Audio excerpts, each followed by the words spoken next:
বিসমিল্লাহির রহমানির রহিম। আসসালামু আলাইকুম ওয়া রাহমাতুল্লাহি ওয়া বারাকাতুহু। আলহামদুলিল্লাহ, আশা করি আল্লাহর রহমতে আপনি ভালোই আছেন। আমি আজকে কথা বলতে এসেছি হজ এবং উমরা করতে গেলে যেই 10টি কাজ যদি আমি বা আপনি করি তাহলে আমাদের হজ বা উমরা কবুল হবে না। তো কোন 10টি কাজ করলে হজ এবং উমরা কবুল হবে না সে বিষয় নিয়ে আমি আজকে কথা বলতে এসেছি। এগুলো আমি হজ এবং উমরার বিভিন্ন বই পড়ে এবং হজের বিভিন্ন ওয়ার্কশপ বিভিন্ন শায়েখদের পড়ে এই জিনিসগুলো আমি শিখেছি। আমি আমার আশেপাশে সার্কেলে দেখলাম তারা বিভিন্ন সময় উমরা করতে যায়, হজ করতে যায়, বাট এই 10টি বিষয়ে তারা ওইভাবে অবগত হয় না। তো এই 10টি বিষয় নিয়ে আজকে কথা বলতে আসছি। তো আমি আজকে আর কথা না বাড়িয়ে চলুন শুরু করি। প্রথম যে বিষয়টা, যেইটা যদি আপনার না থাকে তাহলে হজ হবে না। 1 নাম্বার, ইখলাস। ইখলাস বলতে একমাত্র আল্লাহ সুবহানাহু ওয়া তাআলার জন্য যদি আপনার হজ বা উমরা আপনি না করার নিয়ত করেন তাহলে হবে না। আপনি যদি মনে করেন আমি হজ করতে যাব, উমরা করতে যাব, একটা ট্রাভেল হবে, একটা সফর হবে, বা আপনি শো অফ করবেন, এটা যদি একমাত্র আল্লাহ সুবহানাহু ওয়া তাআলা সন্তুষ্টির জন্য না করেন তাহলে আপনার হজ বা উমরা আপনি যেটাই করতে চান এটা হবে না। এটা খুবই গুরুত্বপূর্ণ। ইখলাস অর্থাৎ শুধুমাত্র একনিষ্ঠভাবে এটা একটা ইবাদত এবং এটা আপনাকে আল্লাহর জন্য করতে হবে। 2 নাম্বার যেটা বলবো সেটা হলো আল্লাহর জন্য করতে হবে, এবং 2 নাম্বার হচ্ছে নবীর দেখানো পদ্ধতি অনুযায়ী করতে হবে। আমাদের সমাজে দেখবেন কেউ মাদানি গ্রুপ, কেউ দেওবন্দি গ্রুপ, কেউ হানাফি গ্রুপ, বিভিন্ন গ্রুপ হয়ে গেছে। মাদানি তরিকায়, হানাফি তরিকায়, হাম্বলি তরিকায় হজ বা উমরা করলে হবে কিনা, আসলে এটা হবে না। এটা আমাদেরকে রাসূল সাল্লাল্লাহু আলাইহি সাল্লামের তরিকায় অর্থাৎ সুন্নতের তরিকায়, নবীর তরিকায়, মুহাম্মদ সাল্লাল্লাহু আলাইহি সাল্লামের তরিকায় করতে হবে। তাছাড়া আমাদের হজ বা উমরা কবুল হবে না। তো প্রথম যেটা ছিল ইখলাস, আল্লাহর জন্যই একনিষ্ঠভাবে ইবাদতটা করতে হবে। 2 নাম্বার সুন্নতের পদ্ধতি অনুযায়ী করতে হবে। 3 নাম্বার হলো যাবতীয় বিধিবিধানগুলো পালন করতে হবে। হজ করতে বা উমরা করতে যে ফরজ ওয়াজিবগুলো আছে এগুলো সুন্দরভাবে সঠিকভাবে পালন করতে হবে, যেটা আমাদের রাসূল সাল্লাল্লাহু আলাইহি ওয়াসাল্লাম আমাদেরকে দেখিয়ে দিয়ে গেছেন কিভাবে করতে হয়, এটা জানিয়ে দিয়েছেন। আর আর চতুর্থ পয়েন্টটা হচ্ছে হালাল মাল দিয়ে হজ বা উমরা করতে হবে। আপনি যদি হারাম টাকা দিয়ে হজ বা উমরা করতে যান আপনার হজ বা উমরা কবুল হবে না। আপনি আর অন্য কিছু হইতে পারে, সফর হইতে পারে, বাট ইবাদত কবুল হবে না। আপনার টাকাটা, যেই টাকা দিয়ে আপনি হজে যাবেন বা উমরা করতে যাবেন, অবশ্যই টাকাটা আপনার হালাল টাকা থেকেও হতে হবে, তাছাড়া আপনার ইবাদতটা কবুল হবে না। 5 নাম্বার যে পয়েন্টটা বলবো সেটা হলো জিহ্বা বা জবানের হেফাজত করা। জবানের হেফাজত করা বলতে কি বোঝাচ্ছে, যে রাসূল সাল্লাল্লাহু আলাইহি সাল্লাম বলেছেন কেউ যদি আমাকে 2টা বস্তুর গ্যারান্টি দেয় আমি তাকে জান্নাতের গ্যারান্টি দেবো। একটা হলো জিহ্বা আর একটা হলো লজ্জাস্থান। কেউ যদি এই 2টা হেফাজত করতে পারে তাকে রাসূল সাল্লাল্লাহু আলাইহি সাল্লাম জান্নাতের সুসংবাদ দিয়েছেন। তো জিহ্বা দিয়ে আমরা কি ধরনের গুনাহ করতে পারি, যেমন গীবত করতে পারি। ওখানে গিয়ে আপনি যদি গীবত করেন, ধরেন আর একজনের গেছেন গ্রুপে 10 জন 20 জন বা 5 জন, একজন আর একজনের বদনাম করছেন, গীবত করছেন, আর যাই হোক আপনার হজ বা উমরা কবুল হবে না। এই জিনিসগুলা। আর একটা জিনিস মাথা করবেন, জিহ্বা দিয়ে আর একজনকে কথা দিয়ে কষ্ট দিবেন না, সেটা আপনার নিজের গ্রুপ হোক অন্য কাউকে হোক। জবান বা জিহ্বা দ্বারা সকল গুনাহ থেকে নিজেকে বাঁচিয়ে রাখতে হবে বা হেফাজত করতে হবে। যদি এটা না করেন আপনার হজ বা উমরা কবুল হবে না।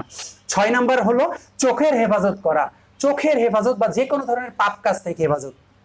আপনি যদি মক্কা মদিনায় যান, বিশেষ করে মক্কাতে তাওয়াফ যখন করবেন দেখবেন ওখানে বিভিন্ন দেশের মহিলারা আসে, কেউ কেউ মুখ খোলা রাখে, অনেক সুন্দরী সুন্দরী মহিলা আপনি দেখবেন। আপনি বলতেছেন আসছি একটু দেখছি তো কি হইলো, আপনি যদি তাকায় তাকায় অন্য চোখের হেফাজত না করেন আপনার হজ বা উমরা কবুল হবে না। তো এই চোখের হেফাজতটা খুবই গুরুত্বপূর্ণ। আবার ওখানে মহিলারা তাওয়াফের সময় থাকে, আপনি ভাবলেন যে একটু ধাক্কা মেরে দিই, তাহলেও কবুল হবে না। এমনকি আপনাকে অন্যান্য পাপ কাজ থেকেও বিরত থাকতে হবে। ধরেন তাওয়াফ করার সময় অনেক সময় ধাক্কা ধাক্কি লাগে, আপনি দেখলেন একজন আপনাকে জোরে একটা ধাক্কা দিয়ে দিয়েছে, তা আপনি বলছেন ধাক্কা দিছে, আমিও একটা কুনু দিয়ে দিব গোতা, আমারে কেন দিছে। আসলে ওই সময় দেখা গেল ও ইচ্ছা করে দেয় নাই, তার উপরে আরেকজন পড়ে গেছে, বা সে এমন পরিস্থিতির শিকার হয়েছে যে সে আপনার গায়ে পড়ে যেতে বাধ্য হয়েছে। এরকম প্রচুর কঠিন পরিস্থিতির সৃষ্টি হয়। তো এই জায়গায় নিজেদেরকে খুব সংযত রাখতে হবে এবং প্রতিটা পাপ কাজ থেকে বিরত রাখতে হবে। 7 নাম্বার হলো, এইটা আমাদের বাংলাদেশের মানুষের জন্য একটু কঠিন, ঝগড়া করা যাবে না। 7 নাম্বার হলো ঝগড়া করা যাবে না। আপনি যদি ঝগড়া করেন তাহলে আপনাকে মনে রাখতে হবে যে আপনার হজ বা উমরা যাই করতে যান এটা আপনার কবুল হবে না। তো ঝগড়া, বাংলাদেশিরা বলে আমরা তো দেশেই ঝগড়া করি না, আমরা বিদেশে গিয়ে কেন ঝগড়া করব।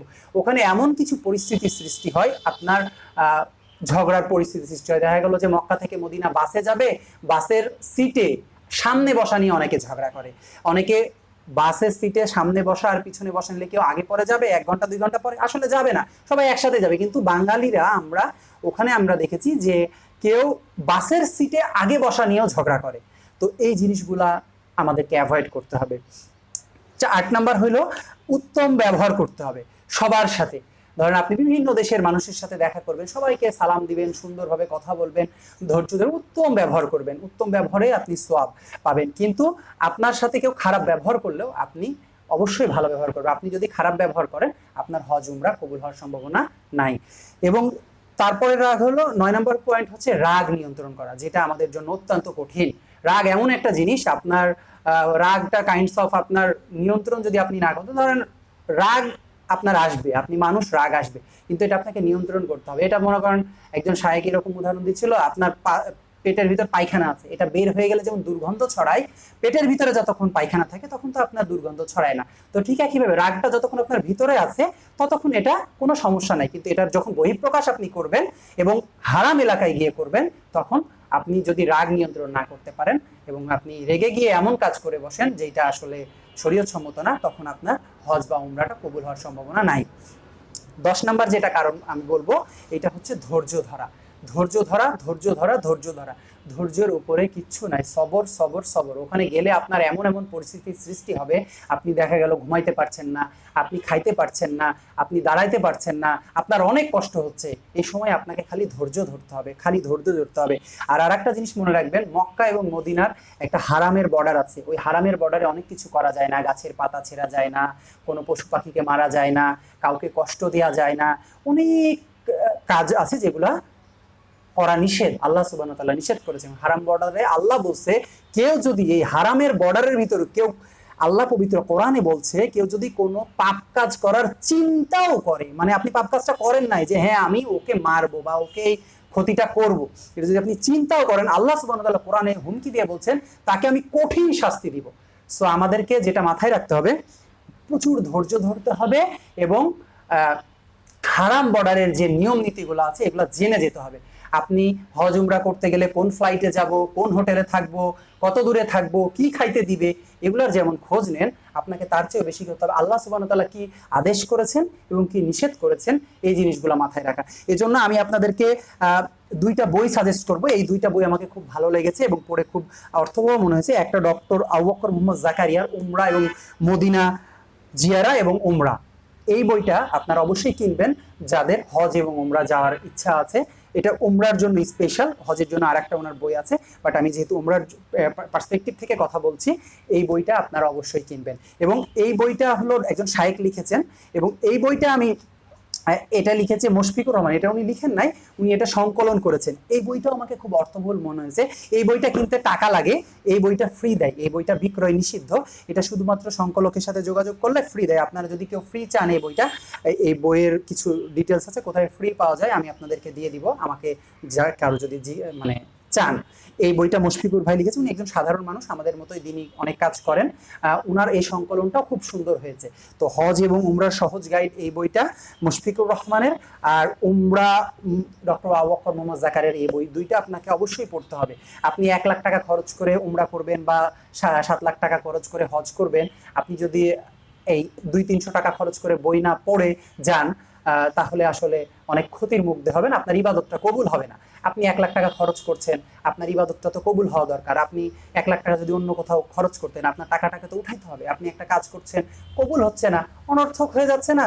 লাস্ট যে আরেকটা বোনাস পয়েন্ট যদি বলতে পারি, আল্লাহর কাছে বারবার কান্না করতে থাকা। আল্লাহর ঘরে যখন যাবেন, ইনশাআল্লাহ আল্লাহ আপনার চোখ দিয়ে অঝরে পানি ঝরবে এবং এই গ্রুপে ডিসকাস কম করবেন, আলোচনা কম করবেন, মানুষের সাথে একাকী ইবাদতে মনোযোগ দিবেন, বেশি বেশি আল্লাহর জিকির এবং দোয়া করবেন, বারবার কান্না করবেন। কান্না করতে করতে আপনি হাঁপিয়ে যান, ফুপিয়ে ফুপিয়ে আল্লাহর কাছে কান্না করেন। আপনার যা প্রয়োজন, যা অভাব, যা দুঃখ কষ্ট, আল্লাহ সুবহানাহু ওয়া তাআলাকে বলুন, আল্লাহ আপনার দুঃখ ইনশাআল্লাহ দূর করে দিবে। প্রচুর জিকির এবং দোয়াতে আমাদেরকে ব্যস্ত থাকতে হবে এবং আল্লাহর কাছে বারবার কান্না করতে হবে, বারবার কান্না করতে হবে, অনবরত কান্না করতে হবে। প্রতিটা মুহূর্ত ওখানকার গুরুত্বপূর্ণ।